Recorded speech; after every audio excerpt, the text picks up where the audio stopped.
Olá, pessoal! Vamos continuar mais uma das nossas aulas. Vamos continuar falando dos principais conceitos que envolvem redes de computadores. Na aula de hoje, vamos falar sobre transmissão em série versus transmissão em paralelo. Vamos falar sobre números binários, taxas de transmissão e conversão de medidas. Vamos lá? Bem, transmissão em série versus transmissão paralela. A transmissão paralela, vamos começar falando da transmissão paralela. O transmissor envia todos os bits de dados de uma só vez para o receptor. Observem que aqui nós temos 8 bits sendo representados por esses Bzinhos aqui, ó. E os 8 bits estão sendo transmitidos de uma única vez para o equipamento receptor. Isso é a transmissão em paralelo. Na transmissão em paralelo, tanto o transmissor quanto o receptor tem que ser capazes de falar uma mesma quantidade de bits para que haja transmissão. É necessário um fio para transmitir cada bit de dados. Por exemplo, uma transmissão de 32 bits vai ser necessário 32 fios para fazer essa transmissão. Então, quanto maior for a quantidade de bits sendo transmitido entre o transmissor e o receptor, maior será também a quantidade de fios. Os fios ficam lado a lado, podendo causar interferência eletromagnética no fio adjacente, corrompendo os dados, apesar de haver sistemas de correção de erros. Então, gente, o que é interferência eletromagnética? Vamos pensar aqui, olha, eu tenho um fio do lado do outro fio. Cada fio, cada equipamento, tudo aquilo que trabalha com energia elétrica, o que acontece em volta daquele equipamento, daquele fio? Na verdade, é criado um campo eletromagnético. Esse campo eletromagnético que é criado a partir daquele equipamento, ele interfere nas transmissões que estão ocorrendo em outros equipamentos. Um grande exemplo disso, quando a gente utilizava as televisões de raios catódicos, aquelas televisões enormes, e ligava o liquidificador muito próximo à televisão, o sinal que era transmitido na televisão, ele ficava todo chuviscado, todo interrompido. Por quê? Porque o campo eletromagnético gerado no liquidificador acabava interferindo na transmissão que estava ocorrendo na televisão. Então, isso é interferência eletromagnética. Então, o que a gente tem que tomar cuidado? Sempre que você for utilizar um equipamento, e vai utilizar energia elétrica e sabe que esse equipamento vai criar um campo eletromagnético, ele não tem que ficar muito próximo a outros equipamentos que também fazem transmissão de algum tipo de sinal. Só que aqui no nosso exemplo, o que nós temos que observar? Vamos imaginar um cabo, esse aqui é um cabo, vamos imaginar um cabo ampliado. E aí dentro desse cabo a gente tem vários fios. Bem, cada um desses fios vai gerar um campo eletromagnético. Observe que o campo eletromagnético gerado por esse fio pode interferir no sinal do fio adjacente. Então, o que acontece, Acontece que a transmissão que está ocorrendo nesse fio pode interferir na transmissão que está ocorrendo no fio adjacente. Então, por isso, as transmissões em paralelas costumam, às vezes, ser até mais lentas do que as transmissões em série. Por quê? Porque quando chega o sinal no equipamento receptor, esse equipamento receptor, se esse dado estiver corrompido, se essa transmissão, se esse sinal foi todo corrompido, o que o receptor tem que fazer? Solicitar ao transmissor uma nova retransmissão. Então, quando o processo reinicia, todas as vezes que o receptor recebe um sinal danificado, um sinal corrompido, então ocorrem muitas retransmissões e faz com que a transmissão em paralela ela demore um pouco mais do que a transmissão em série. Na transmissão em paralelo, os fios têm que ser curtos para evitar também a degradação do sinal. O que é degradação do sinal? Vamos imaginar aqui. Bem, degradar um sinal seria esse sinal ser enfraquecido a partir do momento que ele se distancia da sua origem. Então, eu tenho um equipamento transmissor que envia um sinal. Quando ele sai do equipamento transmissor, ele sai bem forte, bem robusto. À medida que ele vai se afastando do transmissor para chegar no receptor, ele vai ficando enfraquecido. Isso é a degradação do sinal. Um exemplo claro disso é quando você tem em casa um equipamento repetidor de sinal. Você está usando a internet lá na sua casa e você usa um repetidor de sinal que vai emitir esse sinal a uma distância maior do que aquela prevista pelo cabo da sua rede ou pelo seu access point. Então, quanto mais distante você ficar do access point, né, do AP, mais fraco você vai receber aquele sinal de internet. Outro problema, né, que os fios eles precisam ser curtos para evitar para diminuir a incidência de erros na transmissão. E por que ocorrem erros na transmissão? Eu expliquei para vocês, né? Por causa da interferência eletromagnética. Tem algum aparelho próximo de um local onde está ocorrendo uma transmissão de dados, aquela transmissão pode sofrer essa interferência e chegar no receptor um dado totalmente corrompido, totalmente danificado, não sendo entendível pelo equipamento receptor. Aí o receptor tem que pedir novamente para o transmissor enviar aquele dado. Bem, exemplos de transmissão em paralelo. Bem, nós temos esse cabo aqui, que é o flat cable, o pessoal também chama de cabo flat. É um cabo que é usado dentro do gabinete dos computadores. Geralmente ele interliga a placa-mãe ao HD, ao disco rígido. Então, é um cabo que utiliza transmissão em paralelo. Observem que é um cabo bem curto para evitar degradação de sinal e interferência eletromagnética. Como ele fica dentro do gabinete, ele não sofre muita interferência, não. Outro cabo que também é usado para transmissão em paralelo é o cabo das impressoras, né? Das impressoras mais antigas. Visto que atualmente as impressoras, né, já vêm utilizando agora o cabo USB, que é um cabo com outro tipo de transmissão. Então, olha, esse cabo aqui mais antigo, utilizado pelas impressoras, ele é um cabo que faz transmissão em paralelo. Transmissão em série. O que é a transmissão em série? Os bits são transmitidos um a um, enfileirado, um de cada vez. É necessário somente um fio para transmitir os dados. A transmissão em série ela é mais lenta do que a transmissão em paralelo, ou seja, será 8 vezes mais lenta do que a paralela, porque é um bit de cada vez.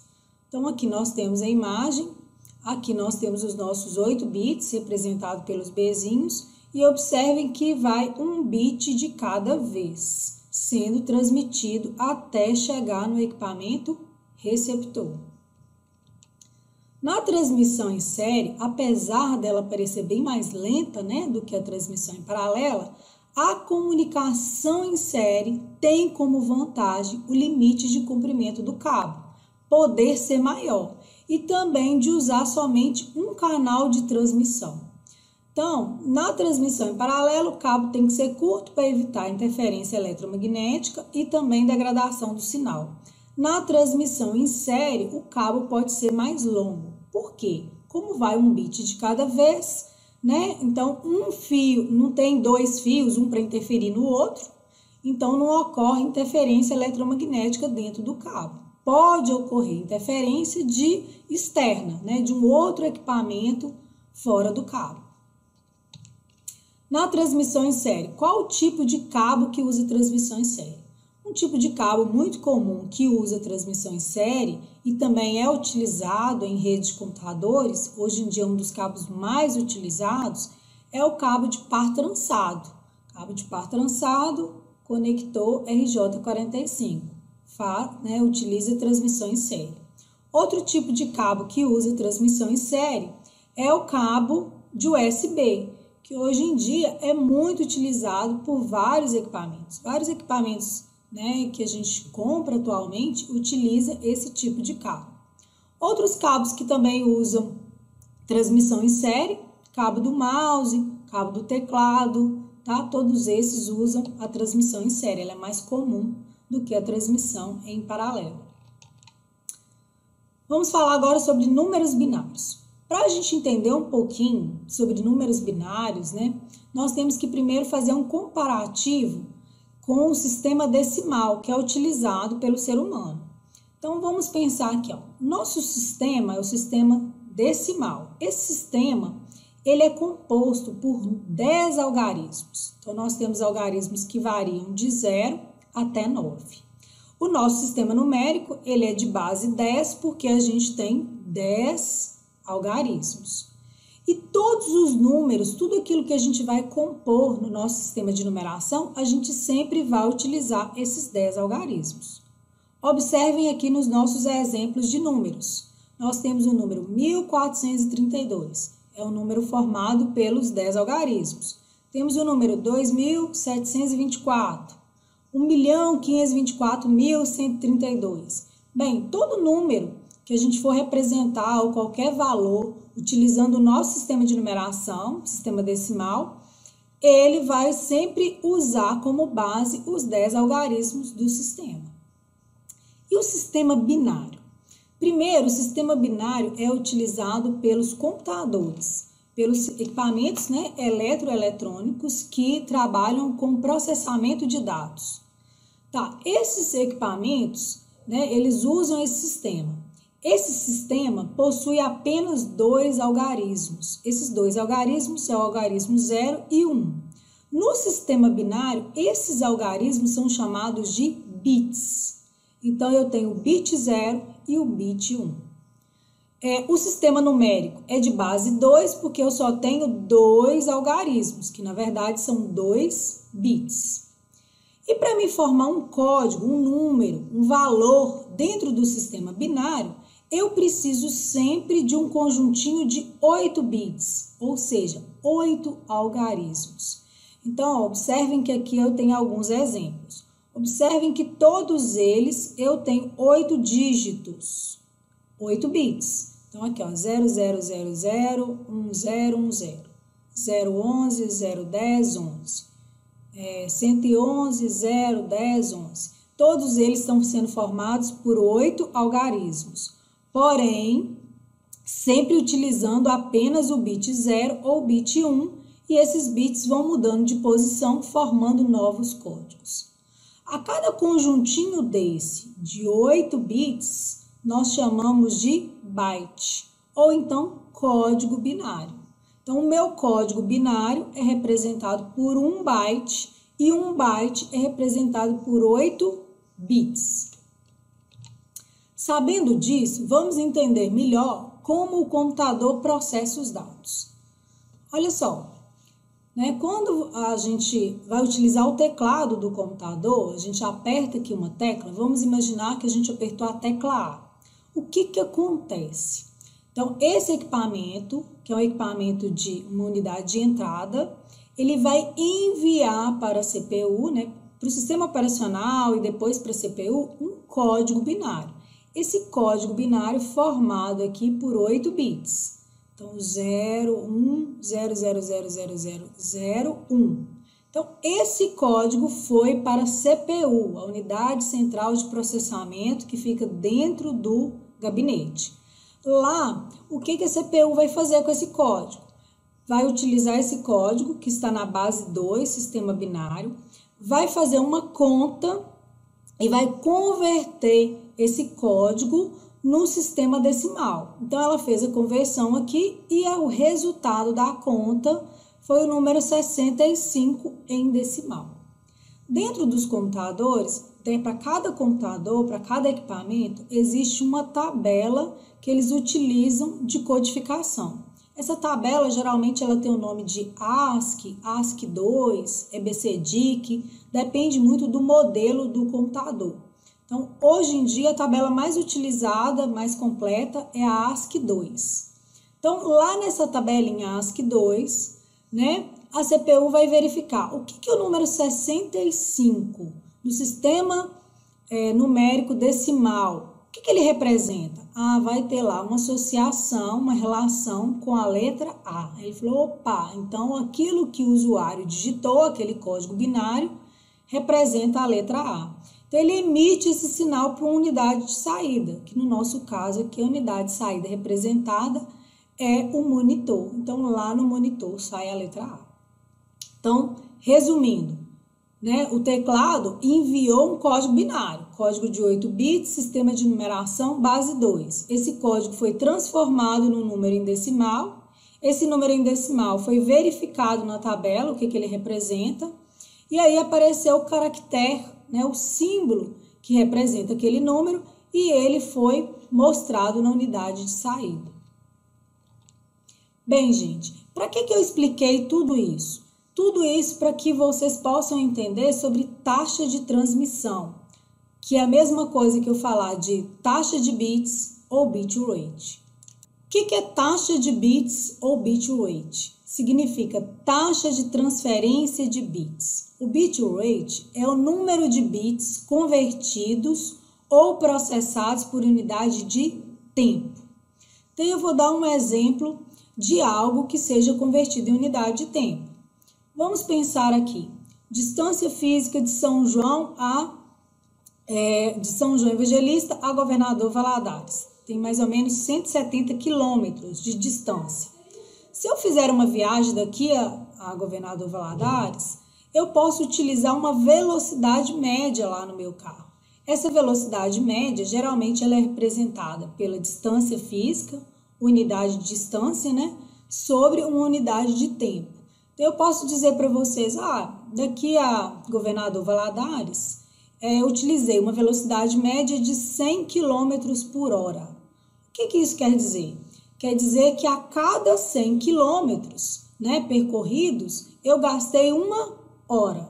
Então, se a distância é mais do que 100 km, provavelmente eu vou gastar mais do que 1 hora para poder chegar em Governador Valadares. Isso é uma unidade que nós chamamos de unidade de velocidade, onde a gente observa distância física sobre tempo.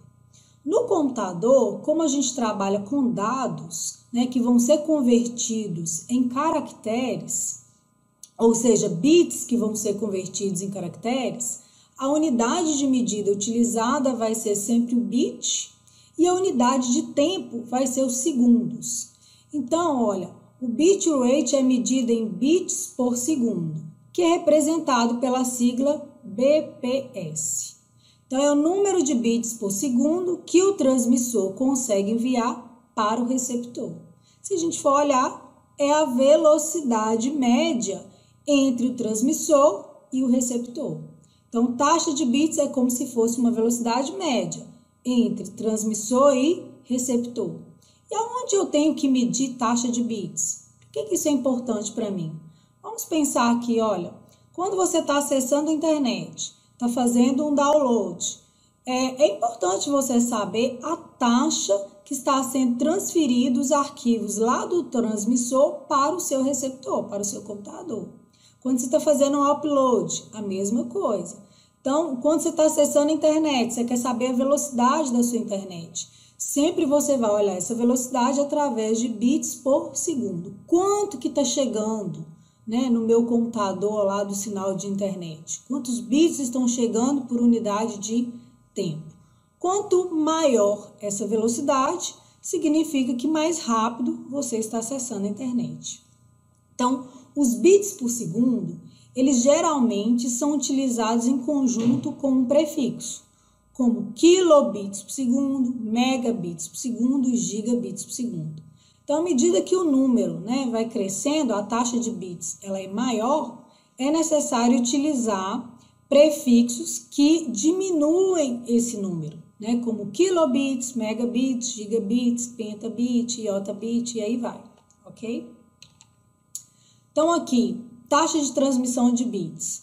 Nós temos os símbolos para cada um deles, olha, vou dar exemplo só dos primeiros. Então, bits por segundo, BPS, kilobits por segundo, kbps, megabits por segundo, mbps. Tá, bits por segundo é múltiplo de 10 elevado a 0. Todo número elevado a 0 é 1. Então, 1 bit por segundo. Kilobits por segundo é 10 elevado a 3, ou seja, 10 elevado a 3 é 1000. Então, eu tenho 1000 bits por segundo. Então, se eu for converter 1 kilobit por segundo para bit por segundo, eu tenho o quê? 1000 bits por segundo. E o megabit? Eu tenho 10 elevado a 6. 10 elevado a 6 é 1 milhão de bits por segundo. E assim vai, né? Até a gente utilizar aí a tabela toda, né? E pode utilizar até outras medidas que não estão descritas nessa tabela. Unidades de armazenamento. Por que eu vou falar um pouquinho sobre unidades de armazenamento? Porque vocês podem fazer confusão com taxa de transmissão de bits com unidades de armazenamento. Observem que taxa de transmissão de bits é sempre unidades, né, que representam os dados dentro dos equipamentos, mas essa unidade é sempre sobre uma unidade de tempo. Unidade de armazenamento, não. Então, o que é a unidade de armazenamento? É uma unidade que a gente utiliza para representar uma quantidade de caracteres que foi armazenado num determinado dispositivo.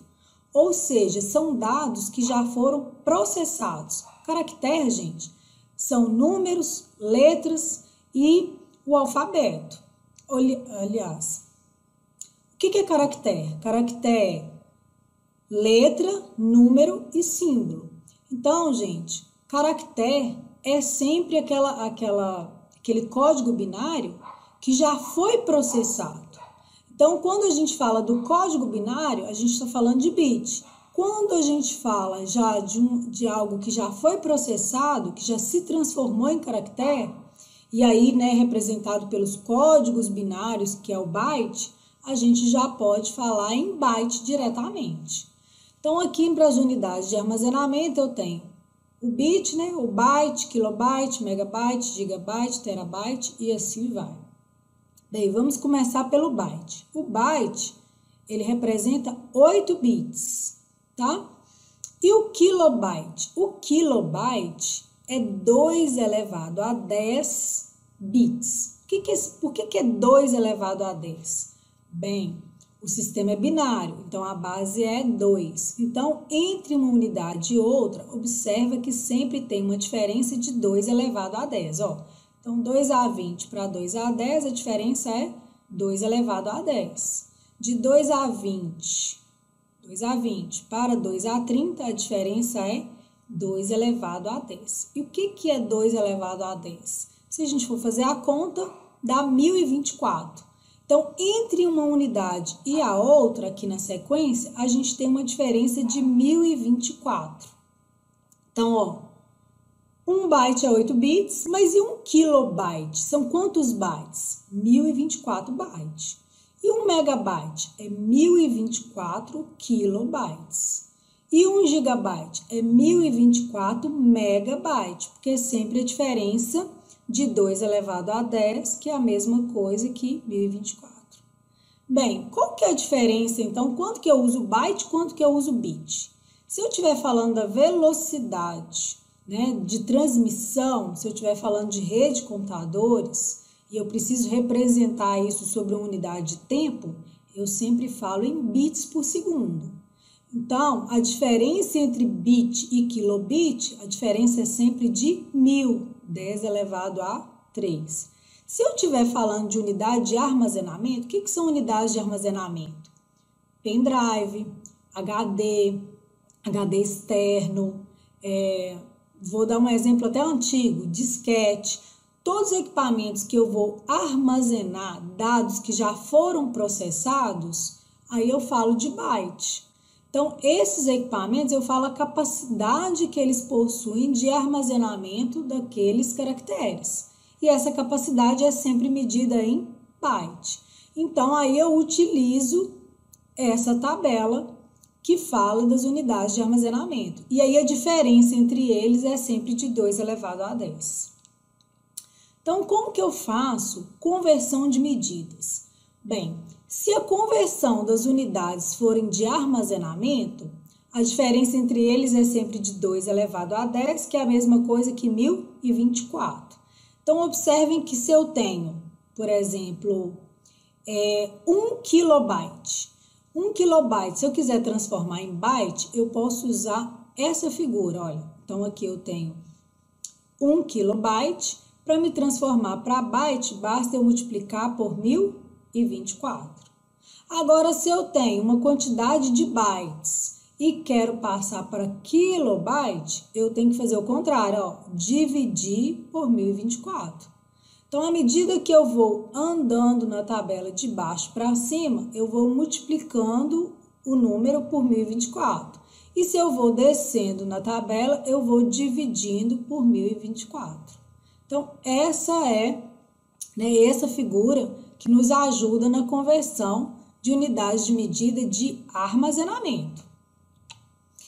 E para converter medidas de desempenho, que são medidas que medem velocidade, taxa de transmissão de bits, bit rate, aí eu não posso usar 1024, porque a diferença entre uma unidade e a outra já é 10 elevado a 3, e 10 elevado a 3 é 1000. Então, olha, se eu tenho bit e vou passar para kilobit, eu divido o número por 1000. De kilobit para megabit, eu divido por 1000. E se eu tiver que andar 2 unidades, por exemplo, eu estou com o número em kilobit e vou passar para gigabit. Olha, primeiro eu divido uma vez aquele número por 1000 e depois divido por 1000 novamente. E se for o contrário, por exemplo, de megabit eu quiser passar para bit, por segundo, né? Então, eu pego o número, multiplico por 1000, depois multiplico por 1000 de novo para me ter o resultado em bit. Então, observe que essas medidas sempre têm uma unidade de tempo. Então, é kilobits por segundo, minha unidade de tempo. Megabits por segundo e gigabits por segundo. Bem, gente, nossa aula chegou ao final. Espero que vocês tenham gostado. Deixei aqui umas atividades para vocês fazerem, para ver se realmente vocês aprenderam o conteúdo dessa aula. Agradeço pela atenção de vocês e até a próxima.